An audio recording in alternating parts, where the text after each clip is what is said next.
Hello and welcome to the in-depth series of Drishti IAS. My name is Pooja Dwivedi. Today we are going to discuss in brief about Alluri Sitharama Raju and one more very important personality. I don't know if you have heard his name often, many people have not. So I am here to acknowledge you. These two personalities have influenced the RRR of SS Rajamouli. So that is why it is important to know about these iconic characters. Who was Alluri Sitharama Raju? The threat that he had when colonial times existed. Komaram Bheem, the presence of them in culture, and what are the political themes that are related to it. Let's move ahead and talk about Alluri Sitharama Raju. Alluri Sitharama Raju was believed to be born in Andhra Pradesh in 1897 and 1898. He is said to have become a sannyasi at the age of 18, and because of his mystical aura among the hill and tribal people, he was revered. His austerity, knowledge of astrology, medicine, as well as his ability to tame wild animals were very mystical and very intriguing. Sitaram Raju channeled the discontent of the hill people in Ganjam, Visakhapatnam, and also Godavari into an effective guerrilla resistance against the British. Rampa rebellion is also related to it. Colonial rule actually threatened the tribal's traditional podu, which is the shifting cultivation that they used to practice, as the government started securing their own rights in forest. The Forest Act of 1882 banned the collection of minor forest produce on which the livelihoods of the tribes depended. Tribal people were forced into labor under the colonial government, and they changed the entire social structure, economic as well as social structure of it. The exploitation of the muttadars, you have to tell me in the comment segment who are these. Village headmen commissioned by the colonial government to extract rent from the tribes were not sitting well, and the new laws and the systems it started threatening their daily social life as well. Moving ahead, strong anti-government sentiment started amidst the resistance in 1922. Hundreds of tribals led by Sitaram Raju attacked the Chin Tapel, Krishna Devepeta and Raja Womangi police stations in the Godavari agency. The Rempa or the Manyam rebellion continued in the form of guerrilla warfare until May 1924. Raju, who was the charismatic Manyam Virudu or hero of the jungle, was finally captured and executed during that time only.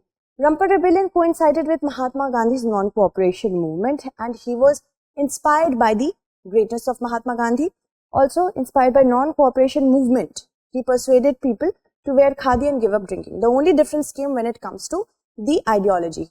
He believed that a non-violent movement could never get India out of the clutches of the British. Now let's talk about Komaram Bheem. He was born in the Gond tribal community at Sinkapalli village in Komaram Bheem district, which was renamed after him only in the year 2016. It is said a Jagirdar, who was an informer of the Nizam, occupied his family's land and Bheem killed him in a fit of rage. And to escape authorities, he went to Assam and started working there as a labor in coffee and tea plantation for the next 5 years. And though he was illiterate, he learned to read and write and also became aware of the movements led by Birsa Munda, so he was influenced. Now, around that time, the Nizam government used to collect tax in the name of Bambram or Dupa Petti from people who were grazing cattle and collecting firewood for cooking. In opposition, Bheem spread the message of Jal Jungle Zameen, that is water and forest land, and that became very resonated with the tribes. This has become a clarion call for indigenous people's rights to natural resources on which they depended a lot. Moving ahead. Now, villages in Adilabad were ready with the help of Guerrilla War Army, which was composed of Gonan Koya communities men. Bheem trained them, and the Nizam's army overwhelmed them. Bheem died at the hands in the Jodeghat forest, So, there is also their legacy in our culture.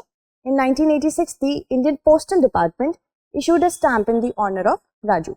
Raju and Bheem both have long been folk heroes in that region, and in the year 1974, the Telugu film Alluri Sitharama Raju, that became a feature movie. The 1990 Telugu film Komaram Bheem, directed by Alluri Sridhar and starring Bhupal Reddy, was also well received by the people. Moving on, in May 2022, Prime Minister of India unveiled a 30-foot tall bronze statue of Alluri Sitharama Raju at Bhimavarman in Andhra Pradesh as the year-long celebration of the freedom fighter 125th birth anniversary began. Home Minister had named Raju and Bheem along with Ramji Gaur, who was a prominent leader who stood against the Nizam. On the occasion of Raju's 122nd birth anniversary in the year 2019, the Andhra Pradesh government announced the naming of a district after him. So, I hope you understood this in detail. That's it. Thank you so much for watching.